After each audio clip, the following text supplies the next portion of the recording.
All right, I'm going to go and do standby and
the past haunts us all, whether it be a person, place, or thing. We are reluctant to let go. We call to the dead out of desperation and intrigue, searching for answers about what lies behind the shadows. We are paranormal researchers. We are necromancers.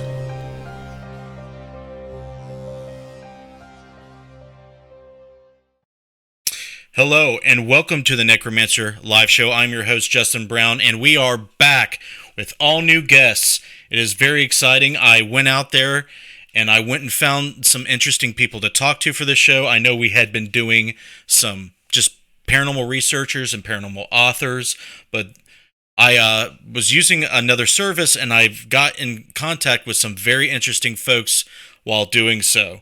So I want to introduce our new guest. Before I do it, we'll say hi to our chat moderator, Jessica Bias. How are you doing this evening? Are you ready to do this? Oh, wait, I gotta unmute you. I'm sorry. Okay, go ahead. How are you doing again? I hit the wrong button. I'm doing well. Thanks for having me again. Okay, sorry, Jess. I got too many buttons ahead. I need help doing that, right? I'm glad to have you on the show. Glad you having you help us. And if you have any comments, if you have any questions for our guest tonight, please type them out. I will not address them immediately, but I will check back with Jessica periodically, and we will read your comments and questions. We'll shout out everybody that's in the live chat, and we'll get everybody involved. But before I introduce my guest visually, I'm going to read you his bio. James Goi Jr., aka the Attract Money Guru, is the best-selling author of How to Attract Money Using Mind Power, a book that set a new standard for concise, non-sense, straight to the point self-help books. He condenses and simplifies abstract metaphysical concepts and powerful success principles, making this life-changing information accessible to everyone. James has thus far written 9 books. You can see James in the groundbreaking docudrama Think and Grow Rich, The Legacy. So without further ado, we'll bring over James Goi Jr. himself. James, what's going on, brother? Hey, Justin, it's great to be here. Thanks for having me. You're very welcome. I know you know Jason Bland. You were on his show some time ago. He told me to go get this certain resource from a website, and boom, here you are on the show. You are a very different guest, and using the power of the mind to attract money sounds tantalizing and very intriguing because, of course, everybody needs money, right? But we're going to discuss all of your paranormal experiences, all your involvement with, paranormal subject matters and topics. But before we do that, I really want to promote your book because I do believe that people can benefit from it. And I would like to, promote your work right off the get-go. So before we talk about your book, why don't you talk a little bit about the beginnings when it comes to the subject matter of using mind power specifically in your life? How did you discover that you have this power? What was your journey? And pretty much everything that followed. Right. Well, I came to my paranormal experiences started as a very young child. But as far as understanding that human beings have mind power, that we can actually make things happen with our minds, that came about when I came to California as a young man, about 40 years ago or so, from New Jersey to San Diego. And it wasn't too long after that I started finding my first books on metaphysics, spirituality, mind power, law of attraction type teachings. I had never, been exposed to that type of material before. It was a whole new world to me, and the subject really gripped me. And I was on a maniac binge buying books. I was in yard sales, swap meets, old bookstores, thrift stores, new bookstores, and just buying all this material. And within not too long, I don't know, few years or whatever, I was actually teaching this stuff within a few years. And it's just basically been the biggest part of my life ever since. And one of the very early books I read was Think and Grow Rich. And I was fascinated by the concept that I could actually use money to use mind power to attract money. And that's been one of my main uses of mind power. There's been others. Mind power can be used for all kinds of things. It can keep you safe. It can we'll probably get into some of that. But and that's been it. I worked on the book for like 9 years on and off. And basically, I moved around to different states, even over to Hawaii. So in between, it's kind of amazing. You can read the book in one sitting, but it took me 9 years to write. But yet I do quote 160 other books. I read hundreds of books in that time, collected hundreds of quotes, whittled it down to the 160. And so it's been quite a journey. And now I'm getting ready to publish my 10th book not too long from now. And then I've got 11 and 12 that I'm working on also that'll be coming down the pike pretty soon here. So I'm really hitting my stride now. I'm a metaphysical writer. That's what I created for myself. That's what I'm doing, and I'm living my dream. I'm living my dream life every day. That's awesome, man. I can definitely hear my voice when you're in now a little bit. No, now I can't. Okay. What I want to ask you is, can you elaborate on what mind power in your definition is? Right. Well, power is basically the potential to do something. And when you put mind and power together, you have the potential of the mind to do something. Now, mind is mind. It basically sits there. But when it's in motion, and when it has an effect, then that is mind power. Now, basically, mind power in human beings is exercised or demonstrated or put into use by basically our thoughts, our feelings, and the images that arise within our minds. And our words can be used to support all of that and to focus it, but basically our thoughts, feelings, and images. And here's the thing. Everybody on the planet, everybody who's a human being is using mind power all the time. We're all having thoughts, feelings, images. We all have beliefs, subconscious beliefs, conscious beliefs. We have expectations. We've come to, think the world is a certain way. We tend to get what we see. And this is the whole, thing now with, the law of attraction, it's called, and it's big and everyone's heard of it, most people, even if they don't understand it. But these teachings have been around for hundreds and even thousands of years. Buddha said a man becomes what he thinks about all day. In the Bible, it says, have the faith of a mustard seed and tell the mountain to go from here to over there. And this stuff has been around for hundreds and indeed thousands of years throughout human history. And everyone's using it all day long. Every time we think, we have emotions, we feel, we have images, we're creating our lives. And I'm so passionate about teaching people that, hey, if your finances aren't what you want them to be, if your life isn't what you want it to be, you have to look to the source. The source is consciousness, specifically your consciousness. And when you learn how mind power is unfolding your life before you, how you're unfolding your life out of your mind, and quantum physics backs this up now, everything basically is consciousness. And the observer and the observed are not separate. And so this has a scientific foundation under it now. The quantum physicists are proving what in the quantum laboratories, what the mystics have been saying all along. So finally, mysticism, spirituality, and modern science are all coming together. And they're saying, hey, things are not what they seem. And we have a lot more power as human beings than most people have ever imagined. Right. I like that you've done research and, a lot of the theory, especially string theory, and even far back, the double slit experiment, you're kind of, calling back to when you observe a waveform or a wave-like system, it collapses into reality. And you can now observe, the waveform collapsing into what is seemingly, a manifestation of reality is how we're going to explain it. But I know there's a lot of skeptics out there, and they're gonna call horse crap on this because on the surface, if you want to perceive it as, okay, I think about wanting to win $5,000 right now, it just doesn't manifest in my hand, but that's not how it works, right? I want you to explain, without getting into too much detail in your books, how it actually manifests through mind power. Right. Well, we're always attracting and repelling. So when it comes to money, people really need to understand that they have created their financial circumstances. So I've used it, especially in times when I've been, financially with my back against the wall.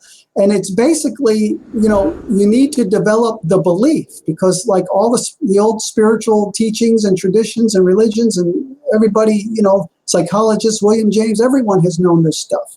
Einstein, they're telling you, based on what you believe, based on what you look for, based on what you come to expect, that's what you're going to get.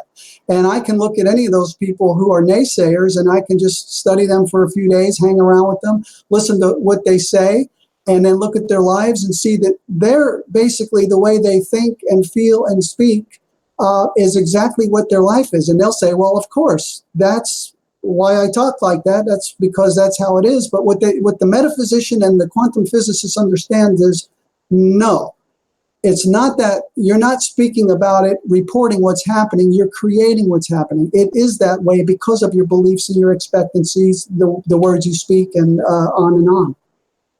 Right. And now, of course, it gets really complex on how you manifest your own reality through your consciousness. Now, since we're all connected in the same, plane of existence, it gets a little bit hazy when it comes to just cut and dry, what you think and what you intend is, going to happen. But I want people to understand, if you want to understand the complexity of it, I'm sure James goes into it in his books, and you can, read about other people talking about the subject matter. But the subject matter itself fascinates me because when I first started learning about physics, and especially quantum physics, and the possibility of choosing your own reality through your own intent, and even just observing something and bringing it into reality, the consciousness itself has to be outside of the physiological brain, outside the body, and it has to be inlaid in the fabric of our universe, and it has to be a prime component that brings our universe together. Except a lot of materialists out there say that the consciousness derives from the mind, but we're finding out, as you spoke of, that that's just not the case. And that is fascinating.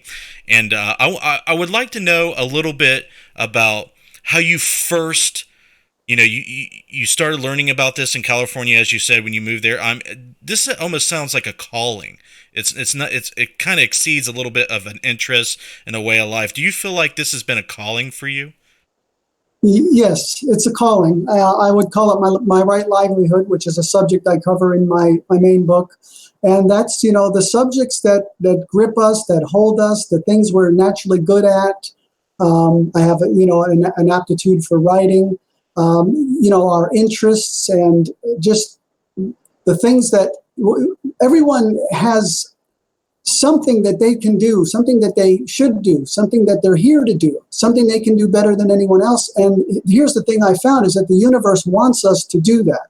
See, the universe wants me to be exactly where I am because I can do the most good doing what I was born to do. And that's why the universe supports me in just miraculous ways. And, but back to the naysayers for a quick moment. I want people to understand that, and this is out there for people, but all they got to do is read a little bit on quantum physics. The material world is really an illusion. See, we're not really trying to create anything here. That's what's so wonderful about this and empowering to me is that I only have to create things in my mind. Sure, I'll carry out some actions here, but a lot of what I comes to fruition won't even be what I do. It will be what other people, events, circumstances, and other people's thoughts, feelings, conditions, everything will fall into line with that.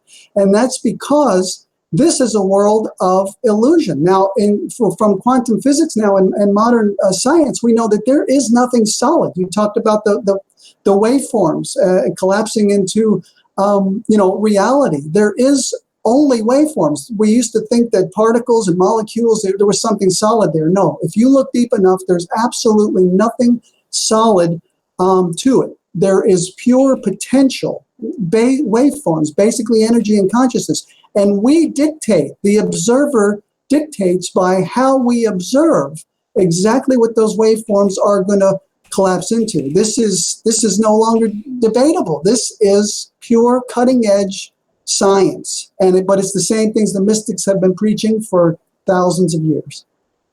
Awesome. Yes. Jessica, we have a question in the chat that I see. Did you want to read that for James? Sure. Ken Black said, how does money show up that you were not expecting? Well, here's the thing. That is a good question, but I'm always expecting money. When you're using mind power to attract money, you are always, this is what I train people to do, to expect money in miraculous ways. And based on our beliefs, based on our expectations, now where it comes from might be unexpected, technically speaking, but the overriding consciousness that created it, it's not a surprise. I like to tell people that, most people are surprised when they win a lottery, when they win a big jackpot. I am often surprised when I don't win. And I really, really mean that. I am so open and so on with the mind power game on money specifically that it can come in unexpected ways, but the money itself is never unexpected. And that's why in mind power, as I teach it and as others teach it, we don't concern ourselves with the ways and means. We program in the end results. I call it think and feel as if, think end results, speak as if, act as if, but we program in the end results and the universe works out all the details. It's a miraculous process and you'll get hooked on it once you see it start to work. But so to just bring that all down to a point, yes, it comes in all kinds of unexpected ways, but the money itself is never unexpected. Not when you're doing what I'm doing on a daily basis. So to kind of summarize what you're saying, my mother's a shaman, okay, Native American shaman, one of the most powerful metaphysical energy workers I've ever come across. And all the energy workers and metaphysical practitioners I've heard speak, they always talk about how you attract and pull things to you in your reality. It's not like things just happen at random. You put your mind to it and it comes. And that is what's crazy, because if you don't have faith in that, the faith is key in it manifesting. Am I right about that? Yes, I mean, that's at the very bottom of it. If I can read a quick, I quote 160 other authors in the book here. I love quotes, James. Okay, great. We got a lot of them. But chapter 2 is on belief, and I quote Claude M. Bristol from The Magic of Believing, 1948. And he wrote, "Belief changes the tempo of the mind or thought frequency. Like a huge magnet, it draws the subconscious forces into play, changing your whole aura and affecting everything about you, including people and objects at great distances." And he's calling it belief. We can call it faith. I can call it expectancy, but it's that belief, that faith, that expectancy, that's what will propel you towards those things you're looking for, will draw those things to you. People call it synchronicity. The unenlightened call it coincidence. There is no coincidence. There is no coincidence. There is only cause and effect. And the empowering thing to understand is that we are in a world of effect. This is all effect. This is secondary. All cause lies in consciousness. And when people really understand that, and they develop the belief, the expectancy to attract what they want, that's the cause. And then the effect is everything that happens around us. It's our bank accounts. It's the house we live in. It's what we do for a living. It's all of it. I like what you said there. There's two sides. There is a deterministic view, and then there's free will. I'm sure you've done research on that. And a lot of people argue between, everything has a cause and effect and everything's determined. And the other ones say, well, no, you have free will. You choose your outcome. And what you just said bridges and connects the two together, in my opinion. Do you agree with that? Yes, I definitely do. And another thing we learn in modern science, and even the mystics have known it, is that there is no time, you see. Now, you just brought up free will, and because of that, you gave me the idea that I can touch my nose and say free will exists because I'm touching my nose right now.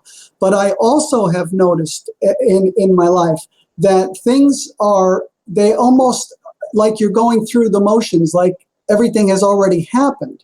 And when you start to get down to the deeper levels, this stuff really gets harder to explain because linear time only exists here. And so in a material so-called dimension, which is an illusion, there is no such thing as anything material. And so it gets back to the chicken and the egg type of a thing. Mm-hmm. We definitely have free will, but was it predetermined that we would exercise it in that way?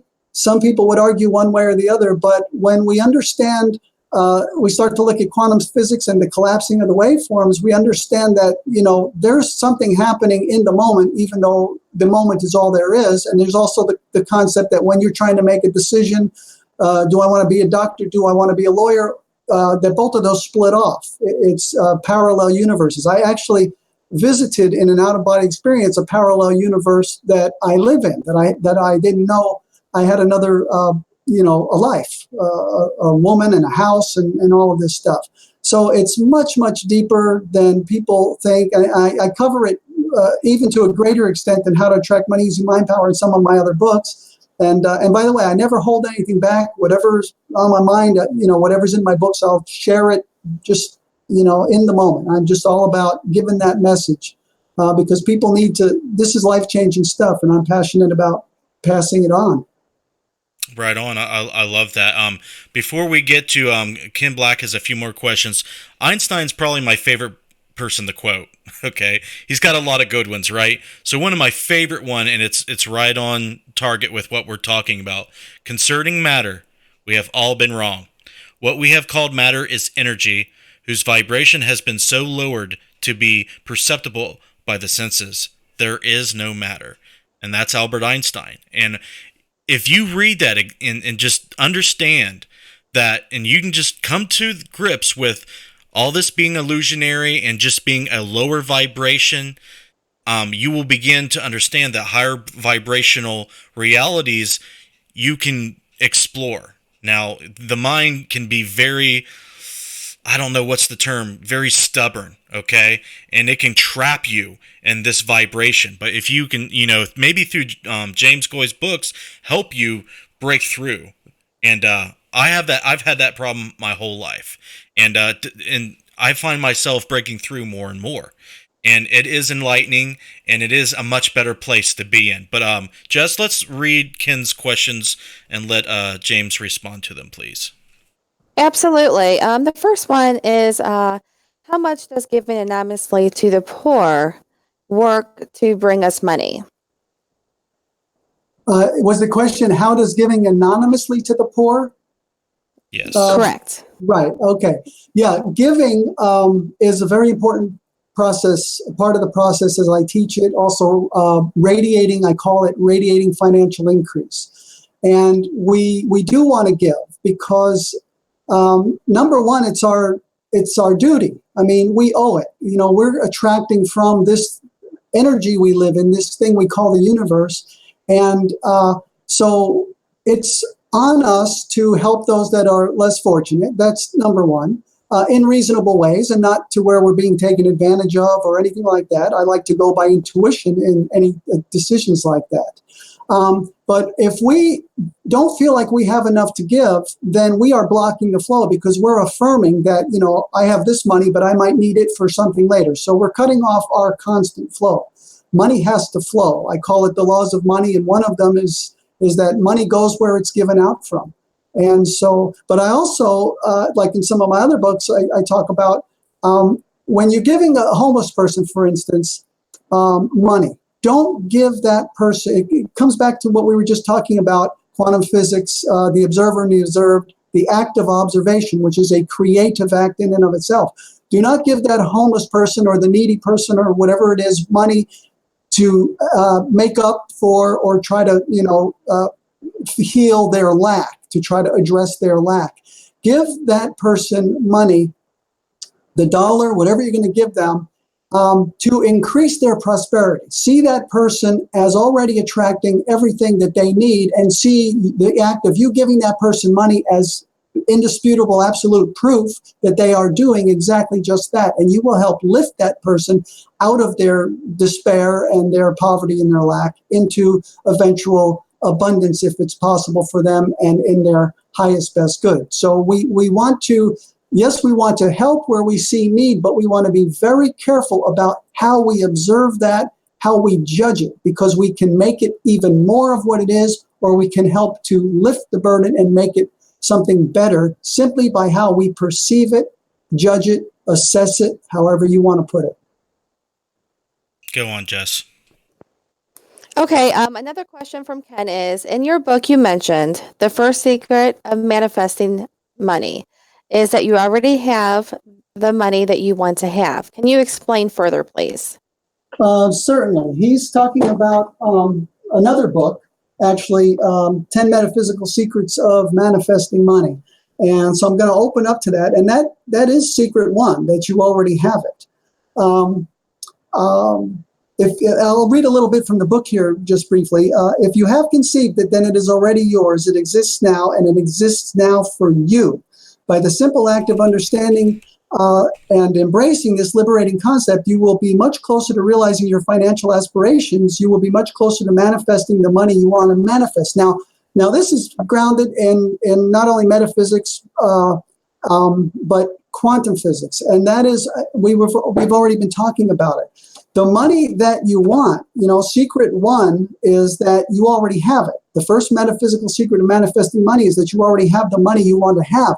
When we understand what I was talking about, that we are dealing with cause and effect. Cause is in consciousness and effect is in this illusion, Maya, we call it the material world. So we don't have to create anything here. We have to create in the unseen realm. And that is what's real. And now pay attention, people, right now, because people say, thoughts become things. And I'll say thoughts are things objectified. But here's the thing. The thought is the thing is the effect. The thought is the cause. And here's how I can prove that. We can have a thought of having $1,000 in the bank or, whatever the thing is. owning a home, whatever. We can have the thought, and the thought will give rise to the thing. The thought existed before the thing. It existed independent of the thing. It's the foundation of the thing. It gave rise to the thing. The thing was born of it. But the opposite cannot be said. True. That the house or the $1,000 in the bank or whatever else we want to create, that it could be there without the thought that gave life to it. So what I want people to understand is the thought of the thing is more real than the thing itself. It is what's real. What's here is just a reflection. And so that's why secret one, you already have it, that you already have the money you want to have. That's why, because you have it there, you create it in consciousness, and then it erupts into actuality, or what we call material, life here. But if you really, really get that everything is created there in the realm of consciousness and energy, and then appears here, then you'll see how you have to. It's not an option. You have to already have it before you can have it. Whatever you want to be, you have to already be it before you can be it here. Whatever you want to do, you have to already be doing it before you can do it here. Nothing comes from nothing. Ken has one more question. I'll have Jess read you, and then we'll try to switch gears. Okay. His last question is, why is money energy? If you can hold a $20 bill, how is that energy? Doesn't make much sense. Why does it matter? Well, everything is energy. I'll go back to what I said earlier. If we take a powerful enough microscope and look deeply enough into that dollar bill, there's nothing there. It's pure energy. But beyond that, money flows by consciousness. Consciousness is what repels or attracts money. And so there again, we have the energy connection. And money, whether it's, most of the money is not even in physical coins and bills. It's just digits on somebody's bank account or on a statement somewhere or on a computer screen. It's pure energy. It's a thought. It's an idea. Everything is energy. The computer that he typed the question in is pure energy, and no less so the $20 bill. Everything is pure energy, and that's all we're dealing with is energy and consciousness.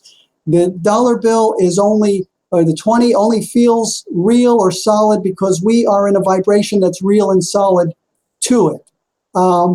That's it. Bottom line, it is all energy. Yeah, once you understand the quote I read from Einstein, which sums up that, energy is just lowered to a vibration that we can perceive as tangible, something solid, something material. I mean, once you come to grips with that and are able to understand enough that you can open your mind to the possibility that you're trapped in this illusion, but there's very subtle ways and very ways that you didn't expect to tap into other conscious states, and we won't get all into that. But can I add a quick another quote from Einstein? And Einstein said, "Reality is an illusion, albeit a very persistent one." So Einstein had it together. Nikola Tesla, who talked about if you want to understand the universe, think vibration and frequency. I mean, these guys knew. They were scientists, but they were highly spiritually aware human beings. Yeah, they're just on point when it comes to understanding reality. Let's shift gears, okay? Let's start talking about how consciousness can take you from this conscious state into other conscious states. You spoke about, before, I don't know if we did it on the air, but you spoke about outer body experiences, having encounters with other entities and other energies that other people may not perceive or even experience in their lifetime. Let's talk about those experiences real quick, because I think it might be interesting for the listeners. Certainly. Yeah, I have been like just a natural born astral traveler, basically. I remember my first experience, which was quite a paranormal experience, really, that I remember. I was maybe 5.5, 6 years old, somewhere in there, between 5 and 6 or something. And I started, at the time, I look back now and I see I was always getting out of my body. My body would be asleep, but I'd be awake in my room. My mother tells me that I used to hate to go to bed because I was so afraid.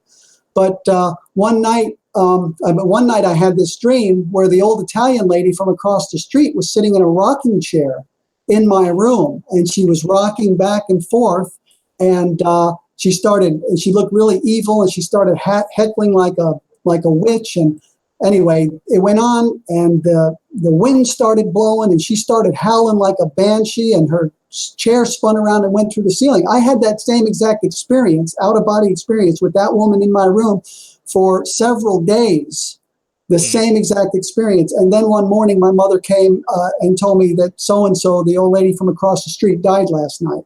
And then I never saw her again. So we talk about out-of-body experiences, which I do all the time, astral travel, lucid dreaming is another one. All of these things have a fine thread running through them, and that's awareness, that's consciousness. That's being aware of more than just the limited realm of frequency that we're normally aware of as human beings. So yes, I see dead people. I talk to dead people. I live with a medium who's a natural-born medium. I've had run-ins with demons and participated in an exorcism. But here's the thing. Everything is consciousness. And it's like, right now we have all kinds of waves going right through my head right now, TV, radio, cell phones, and everything. And if I had the apparatus to tune in, like I have a TV, then I can tune into any of the TV stations or cable or whatever it is. Well, when you train yourself, or when you're born just naturally sensitive, then dead people aren't that far away from you. There's a lot that goes on. People are influenced all the time by dead people and other dark energies, entities. The dead people aren't necessarily, evil, but they can be lost and confused, and they can wreak havoc on our minds, our emotions, and everything else. I can give examples of people who have one woman who all of a sudden became a compulsive gambler. And Kathy did some work with her, and come to find out her father had recently died, and he was a compulsive gambler, and he was still with her. He was attached to her. All of a sudden, she's a compulsive gambler. We can have desires for the food those people liked. If you're a drinker, you're going to have those drink entities that are dead now that can't drink anymore. They're going to get around you. It's a big, huge, and even if people don't think they're sensitive, everyone is affected. There's so much more going on than meets the naked eye. And when you start rising in frequency and becoming more spiritually oriented and adept and aware, you'll see that, boy, there's a whole lot more going on in every direction you look than is apparent to the naked eye. Right. What you spoke about, getting some of the same behavioral tendencies from other energies, that kind of reminded me of how women, when they become pregnant, they'll get these different odd cravings, and you always wonder if it's the craving from the fetus and the child within. Right. Even it's been shown, and I read this from a really old book. This isn't even modern science, many, many years ago. There are different kinds of parasites and bacteria and things that can be in your gut, for instance, you will crave food, like you really, a maniac over sweets or this or that. And it's actually these other consciousnesses craving them. So it's all consciousness, even down to the cell level. More than half of our bodies aren't even our bodies. It's other life forms. And those life forms have consciousness. And if those relatively low life forms can affect our thoughts, feelings, and actions, how much more so, dead people that happen to be right in our aura, right in the home we're living in. I've lived in homes where there's been, the past deceased residents and stuff. It's going to affect you, especially if you're not aware that it's going on. Right. And in my paranormal experience, the more receptive your antenna is, the more capable you are of tuning in. So the people that are listening out there that don't quite understand or not receptive of these, try finding the reception and try extending your range of your antenna. Once you discover how to connect, it's different for everybody, I believe. It's not the same for everybody. Everybody's different. But for me, when I started, doing paranormal research in people's homes, for example, I would start connecting with people, that have died even in the home, that I wasn't trying to, but I was opening myself up in a unconscious way without knowing it. So if you're doing it, with the intent of doing it, it's much easier instead of fighting it. Because, I talk about all the time, the science and materialistic side of me wants to fight with the metaphysical part all the time. But I'm now reaching to the point where it is more real. You know, the spirit and the energy that's higher vibrational is more real, and this is just, you know, not as real. But it's interesting. Just let's get into Road Trip and Steve's question real quick before we shift gears again. Absolutely. When you received your first windfall of 100,000 or something, before you got in trouble with paying your mortgage, did you purposely reach a place of peace and detachment before that happened? Okay, it wasn't a mortgage situation, and I think the incident, because I haven't talked about all of the six-figure windfall, so I know the one that the person's talking about is the one I've spoken about before. And here's the situation, so everyone is caught up. And then we'll look at the question again, so keep that handy. But our household, this was a year before I published the book, about 11 years ago, before I first published my first book, How to Attract Money Using Mind Power. Our household was $50,000 in credit card debt, and I was the only wage earner in the house, and I was working a very low-paying job as a caregiver to a developmentally disabled senior man. And I made the decision. I had an epiphany. I went into silence for 10 days. I couldn't even quit my job. I had to have someone else call and quit for me because I knew I grabbed something. I grabbed something and I had to hold it. I realized I could be whatever I wanted to be, but I couldn't wait any longer. And so I decided to be a metaphysical self-help author. So I quit my job with our family, with our household, $50,000 in credit card debt and going in deeper each month and borrowing to pay the cards. And I put heart and soul every day into just acting as if it's in my book, thinking and speaking as if. And I did the thing. I got in there and I was a metaphysical author. So I'm working on How to Attract Money Using Mind Power. It already been going on and off for an excruciating 8 years already. I just totally put myself in it, but also did everything that I was writing about. And within a 3-month period, I attracted 2 six figures, and both were well over 100,000. 2 six-figure windfalls within that particular 3-month period. That had nothing to do with the writing. I wouldn't even publish my book for another year. But I was doing, and my mindset when I went into it was, I'm just going to do this. I know this stuff works. I'm going to work it. I was willing to go live under a bridge if I had to. I knew I was on borrowed time. I knew those cards were going to start shutting down soon because my limits were getting too close. You know, what I had outstanding was getting too close to the limits, and it was very short amount of time. But I knew I could do it. And that was one of my greatest mind power and / money miracles ever. But I want to point out to people that it was on the heels of, it was the flip side of the coin of my lowest financial point in my entire life. And that's what was the momentum to force me and cause me to do that. Now, I don't know if I answered the original question, but with that background, if you want to look and see if there's something of the question that maybe I can address more specifically, but I wanted people to understand that this is the situation the person is talking about. The tail end of the question was, did you purposely reach a place of peace and detachment before that happened? I didn't purposely do it. It just happened. It was a moment that just descended on me. And I went into silence in that moment. For the rest of I had to write a note that said, hey, I'm in silence. I had to try to explain this in writing. I didn't, that's another time in my life I stopped cutting and shaving, cutting my hair and shaving, and that was years. I didn't talk on the phone for an entire year, and I wasn't on the computer at the time. I didn't know how to type. It was only snail mail. No phone calls with mother, father, sister for an entire year. I mean, this was a life-changing moment, but I had to grab it. I had to grab onto it, but I didn't choose it. It just chose me. But because there had been decades of preparation leading up to it, and then I was ready. I was in fighting shape when the bell rang, and I got into the ring without hesitation. Nice. Jess, you can go ahead with Ken's question.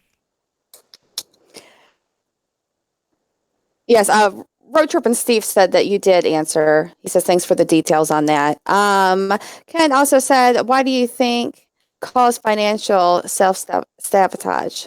I'm sorry, did I say that word correctly? He says, what do you think causes financial self-sabotage? It's basically our self-image. And I have a chapter, it's very important, I covered in the book, self-image.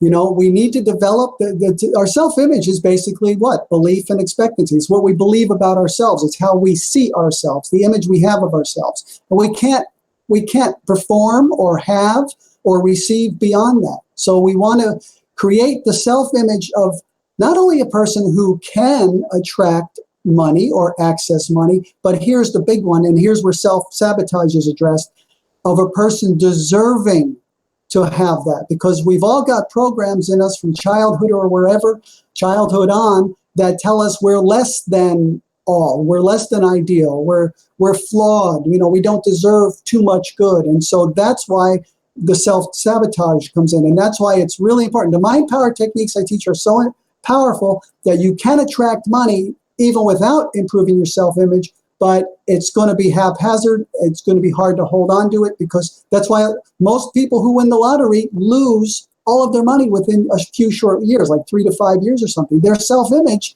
was not on par with the money they received. They don't see themselves. It's like when Elvis Presley gave his mother a pink Cadillac or whatever it was, and she said, "Oh, Elvis, we're not Cadillac people." Well, you have to be the thing to be able to hold the thing. She didn't think she was a Cadillac person, and other people think they're not millionaire people. And so it's like the thermostat in your house. When it gets a certain level of heat, let's say in the summer, the cooler is going to kick on, or if it gets a certain level of cold in the winter. And that's basically, I'll read another really quick quote here from the chapter, from another writer, from the chapter on, what was it again? Remind me. Self-image. And that is that John K. Williams, The Wisdom of Your Subconscious Mind, 1964. Your present situation, be it one of prosperity or poverty, of sickness or health, of self-confidence and social acceptance, or frustration and failure, is an exact reflection of your self-image. End quote. And there it is. And if what we're trying to attract or are in the process of attracting, if we've not raised our thermostat to that level, if we've not raised our self-image to be a person who can have it and also who is deserving of having it, self-sabotage is going to come in every time, and it's going to take that away from us. I have a question. Okay, this all sounds great, but the dynamic between a spouse and the other, what does that dynamic cause when it comes to your self-image? Like, I know if you have a very supporting spouse, I know that this energy is going to flow better and things are going to happen. But how sabotaging or how impeding can it get if you have a spouse that is not allowing you to project your self-image and do what you're trying to do? It is huge. We are affected. No one that I've ever met, myself included, is a master who can just, like water off a duck's back, every single negative energy, belief, program that is verbalized, that goes into our subconscious. Our subconscious minds are very influenced by repetition. And so if you've got you can't do that, or that's too hard, or why don't you just, stay with the safe thing and all of that, it's really huge. Now, it can be overcome. It's the same thing when one spouse believes in metaphysics and mind power and the other doesn't. You're really, really up against it. Now, if it's in the winter and it's really cold outside, and I open my front door and it's nice and warm inside, immediately the cold air will rush in, the hot air will rush out, and those temperatures, nature will be seeking to mediate that, to equal it out, to balance it. And it's the same with a higher and a lower vibration or consciousness, a positive and a negative person. Come face to face, be in that aura, have that interaction with someone who's at a lower level than you in frequency or consciousness, however you want to look at it, with no judgment call. They are going to pull you down a degree. You are going to pull them up a degree. There's no question of that. The question is, to what degree? Even masters such as Jesus had to go off and be by themselves to recharge, because people of a lower nature drug them down. But when I'm a relative recluse, people know this. I got rid of my television 5 years ago, and this is one of the reasons, because I am self-motivated, self-directed, and I just cannot be at the whim of the masses on a daily basis, letting people have access to my consciousness who are lack consciousness and who want to always feed me programs of disempowerment. So it's when you live in the same house with a person, it's a very, very touchy situation. It can and will hold you down, and you need to address it. Try to pull them up as much as you can and try to be pulled down by them as little as possible. Yeah, this whole talk and subject matter can go on for days, but we don't have days, so I'm going to try to get in all the stuff that I want to talk about. Now, when it comes to experiences with the deceased, maybe, entities that are no longer living that once was, or even non-human entities, do you have any experience to draw from or to talk about concerning those things on the show? Right. Yeah, consciousness is consciousness. I basically look at it as the one mind, the big field of potential consciousness. But there are what appears to be individuals. A lot of us have physical bodies and a lot of us don't. A lot of us are nice, a lot of us aren't. And so I've just have a lot of experiences with dead people. One house I lived in, the woman who had lived there and died, the elderly woman was living there, but I didn't know it for the longest time until one night I got out of my body, and while my body was sleeping on the couch on this particular night, and I got out of my body and I was looking around the house. It was the same exact house, but everything was different. All the furniture was different. There was a huge, antique wood table in the kitchen with all kinds of boxes and junk piled on it. It was a very messy house. And what I realized was this was her house. She was still holding it together. So there is no separation. But once I broke that barrier and went into her home, then the next night or the night after, whatever it was, I was there sleeping and I became aware in my sleeping body. It's like you open your eyes, but your physical eyes are still closed. And the woman was standing in the hallway and came bounding towards me. And I just, I nearly had a heart attack because I had sleep paralysis. I couldn't move. My body was asleep, but here comes this woman. And then for the next several days, we had the lights going on and off and banging noises until Kathy finally helped her to move on. I once had an interaction late at night. It's a long story. I'm going to write a book about it, I think, but with a woman who was possessed by a demon. And this demon interviewed me and it was trying to get me to go on to the dark side. They're very intelligent. But anyway, long story short, I ended up getting that thing in me. It took me a week to get rid of it. When you go into a bar, everybody's drinking, the corner bar, people have been well, there's entities around who like to drink. They can't drink where they are. They feel that vicariously through people. Another example, for years, I used to imitate, I used to do little comedy routines around the house, and I would imitate people we used to know who were dead. And I'd walk like them and talk like them until one day I was doing that about one of our friends, and all of a sudden I noticed, oh my God, he's right here. And then Kathy, when I brought her attention to it, she looked and said, yeah, he's here. And then from then on, anytime I ever started to do that, I realized that it was those people. They were in my aura, and now I see them right away. They come in, I immediately know it, or I can call them. I can just think of them. Everything is only a thought away. There's no separation in consciousness. All right, real quick before we address these questions, what are the dangers that arise from being this receptive to that type of energies, and what are the things you do specifically to protect yourself? Right. Well, the dangers are many. I mean, your life can be destroyed. You can become a compulsive gambler. You can become a drug addict, an alcoholic, a sex-crazed maniac with all of these sex desires that aren't even yours. You got demons and dead people in you. They can actually, ruin your life. And a lot of people, it's, this level of awareness that people can attain. And when you do attain it, though, you also become kind of a light to these things. So then they're even attracted to you more. But you need to be self-sustaining in your mind power and in your focus. And that's why mind power, it's not just for manifesting material things. It's for, divine intervention. It's saved my life more than once. It can cause things to happen that defy the laws of gravity, inertia, and all the known, physical laws. So the danger is present even with people who aren't aware, even with people who have absolutely no idea that there's anything psychic or mental or emotional going on. In other words, something from outside them affecting them, it still is. Or somebody who's yelling at them, they might not realize that person's got a demon in them or a dead person in them who's very angry. And so, but the way you protect yourself is you have to raise up into a higher vibration. And it's as simple as that, because you raise your vibration, then you're above that. You can still see it, but it's like a gnat or a fly around your head. You need to, and that just comes down to things that are so simple that people just say, oh, yeah, they yawn when you start talking about it. But being a nice person, being positive, being kind, being benevolent, these things are spiritual in nature. They make you more spiritual. They raise your vibration. You might attract more of that negative stuff, but you're also much more well insulated from that stuff. Makes sense.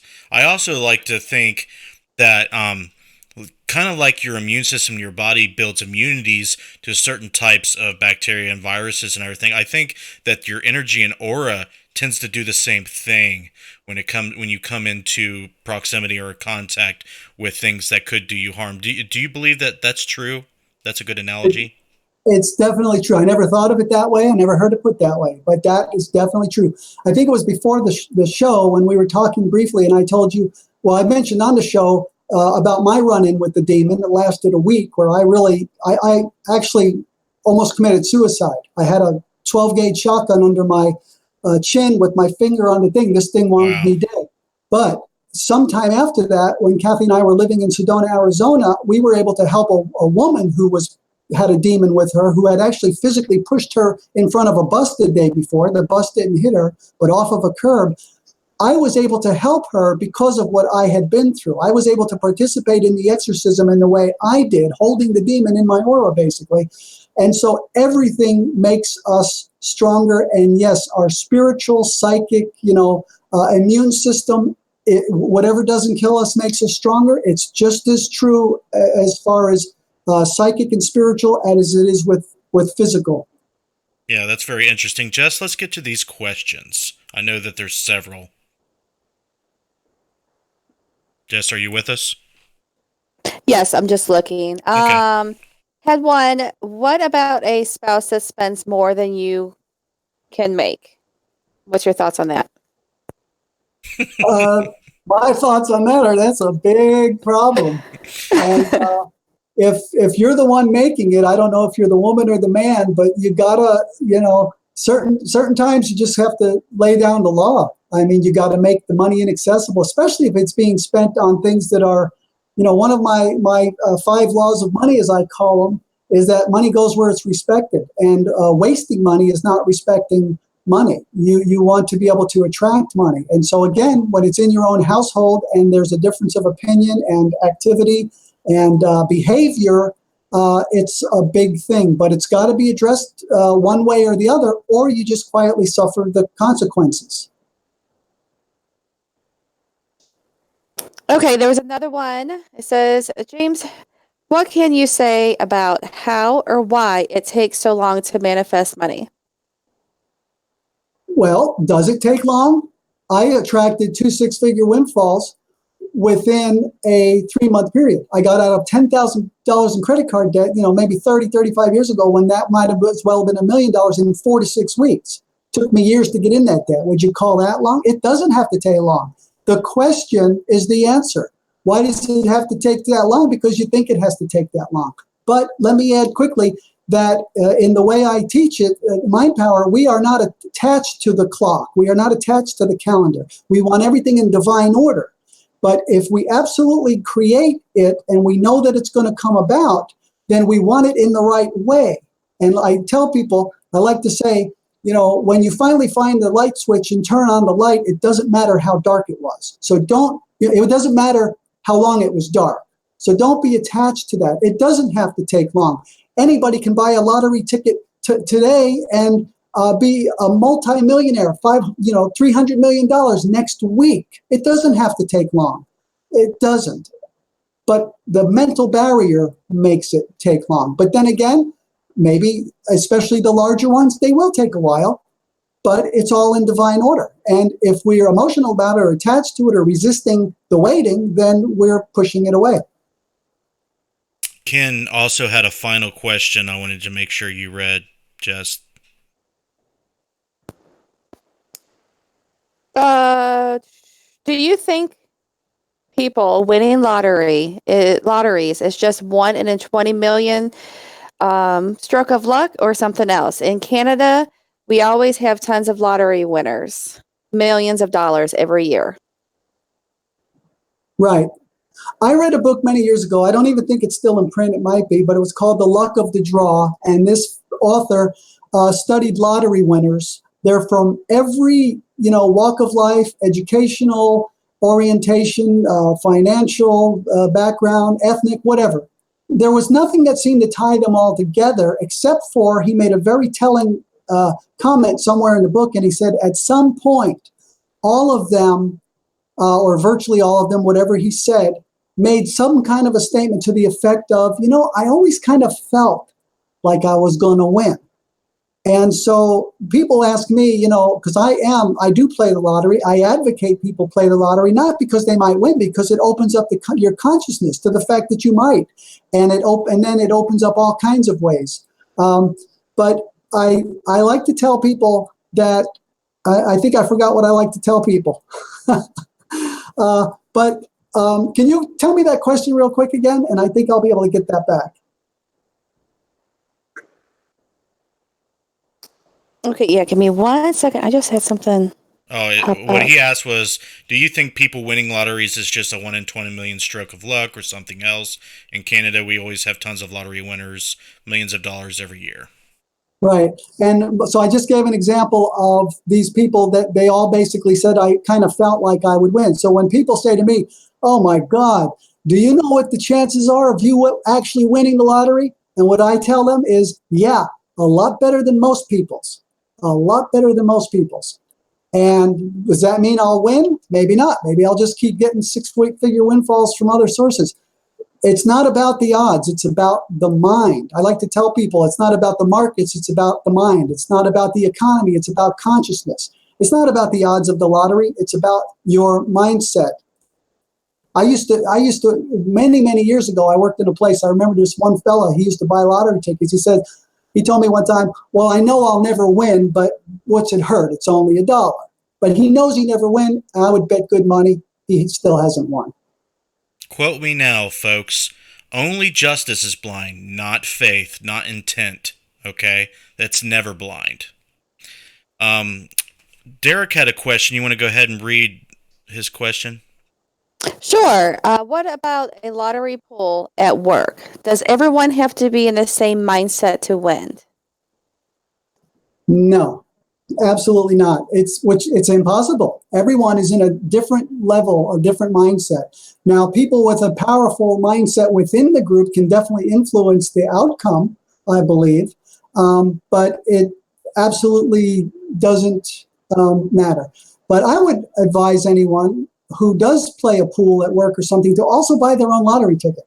Because if their consciousness is a whole lot higher and everyone else's is, they're really not expecting it or open to it or even large amounts of money in any form, then buy your own ticket too, because you might win on that ticket.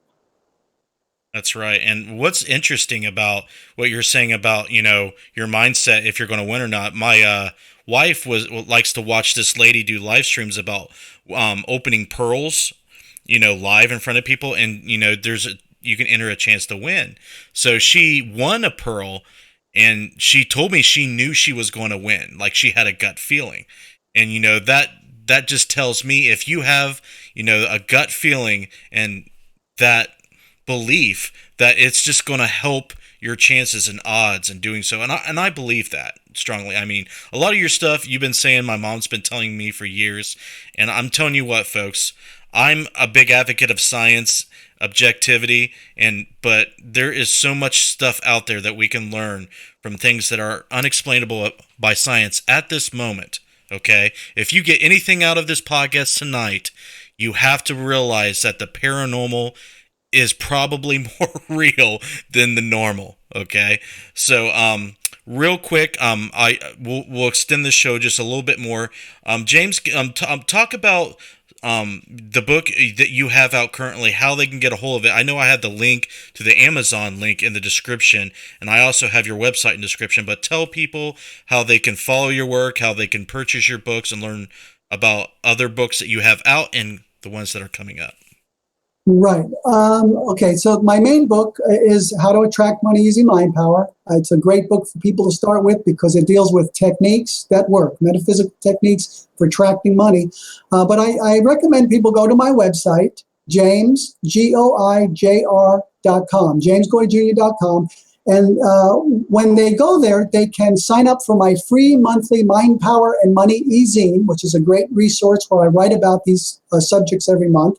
And also when they do so, they will get a free copy of the complete book, Attract Money Forever, which is a companion book to how to attract money using mind power. And also there, they can link to all my books. So you can simply click a thing I have there for my Amazon author page. And all of my books are currently on Amazon in both print and in Kindle formats. You can access it all from the website. Nice. So any closing thoughts or statements you want to give the listeners, like any inspirational things that you would like to, provide our listeners? Because I know that you, I can tell just from talking to you for an hour that you have just a lot of wisdom and life experience in your own, way. Any thoughts that come to mind? I want people to really know and understand that they have the power to do all of these amazing things. It's lying dormant for the most part, but not even really. They're using it all the time anyway, just not in a conscious and focused way. So sometimes people will say, well, yeah, maybe that works for some people, but I could never do it. And, very simply, I want people to know. And that's why I want people to sign up for my e-zine, because you've got to plug in somewhere. I mean, you might get all excited tonight for all I know and inspired and motivated. And then tomorrow you hit that Good Morning America news or something on the way. And then you get to the water cooler and everybody's talking about something negative. And, you're just going to be pulled down. Plug into somewhere where you believe the information and the inspiration is good and stay plugged in. And you can do this. I want you to know that not only does this stuff worked, but you can work it. I grabbed that moment 11 years ago in that attic room and I transformed my life. Grab this moment. Know that you can do this and learn some techniques, learn some concepts, change your mindset, and you'll do it. Right on. Jess, go ahead and read Timor 251's question real quick. Actually, Justin, I have that thing that popped up again. Okay, I'll read it. Can you explain how using affirmations can help mold your subconscious and helping to bring money into your life? Right. I used one simple affirmation 35 years ago or whatever to go from $10,000 in credit card debt to debt-free, receiving a gift for $10,000 in a 4 to 6 week period. The affirmation was, all of my credit cards are completely paid off. That was it. Affirmations work because they recondition the subconscious mind. The subconscious mind is very pliable, and it's highly influenced by repetition. And all advertisers know this, for instance, and politicians. They know that we need to hear the same message multiple times before we're going to take action or before it sinks in. Think of your subconscious mind as the same thing. And an affirmation, basically, I've never thought of it this way or put it this way, but it's an advertisement to your subconscious mind. You're going to convince your subconscious mind that things are a different way, and then your subconscious mind and the universe at large, the universal subconscious, it's all connected. There are no clear lines separating us from the universe, our minds from the universal mind. Convince it that things are a certain way, like all of my credit cards have been paid off, and it'll come around. Don't dwell. You'll notice good affirmations don't dwell on how long or how it came about or anything. Stated in the present tense, as if it's already come about. Recondition your subconscious mind. That's how they work. They're extremely, extremely powerful. Awesome, James. Thank you very much for coming on the show and finding the podcast. It's been a pleasure meeting you and listening about the work you do. I think it's great. I agree with every single thing you say, for the record. And in closing, I would like to add to what you're trying to teach is you have to find ways to allow this power of the mind to thrive. There's a lot of things going against you in the world. Okay, so it's not just you in a bubble. You're having to deal with everybody else in the world and all these energies surrounding you. So that I want to stress and emphasize that as well. If you're surrounding your people or surrounding yourself and your life with negative people, that's going to have an impact, kind of like what we talked about before. So while you're working on yourself, work on the situations and the people you surround yourself with too. And I'm sure he talks about that in his books. So I want to thank you, James. It's been an awesome talk. I probably will have you on again, especially if you come out with more books. I definitely want to hear about some of your other spiritual experiences in depth. And I hope you come back again. And I hope you enjoyed this talk. And I appreciate it, sir. Thank you. I really appreciate it too. And I'd love to come back anytime you'd like to have me. All right, James. You can either chill out on the video call. I'm going to go sign off the show and go into video permissions, or you can just hang up, whatever you'd like to do. Okay, great. All right. Well, thanks for joining us, everybody. I mean, we had a steady 30 to 35 viewers the whole time. We've had people asking questions and interacting in the chat. That is awesome. I'm glad that you liked the guest and the subject matter. I think the crossover between metaphysics and mind power and the paranormal is an interesting one. I'll definitely be having on guests like James Goi Jr. in the future. Let me know in the comments if you're watching this in post, if you like this sort of topic, if you like this sort of thing. Definitely go check out his website and James's books on the subject matter and learn how to do the work with the mind. It all starts with the mind and consciousness. Now, before I depart from you guys, I want to talk a little bit about how you can help promote the content we do in the paranormal field and on the internet.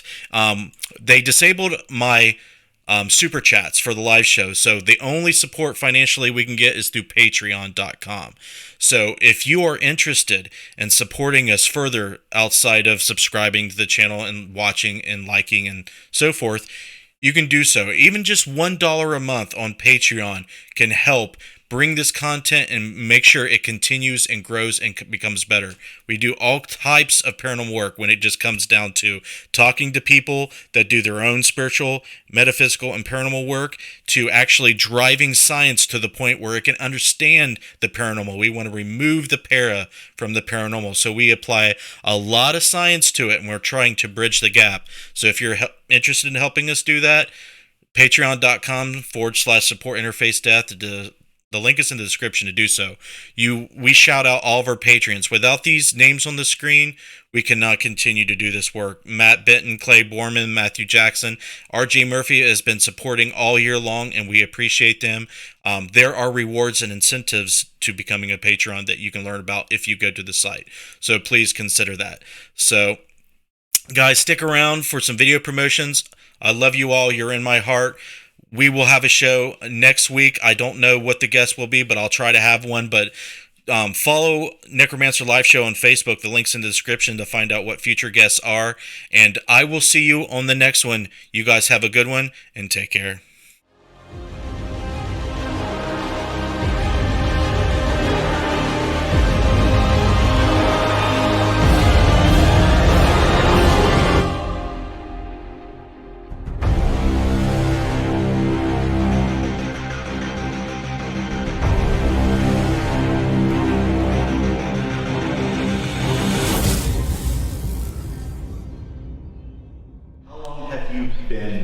Associated with the school?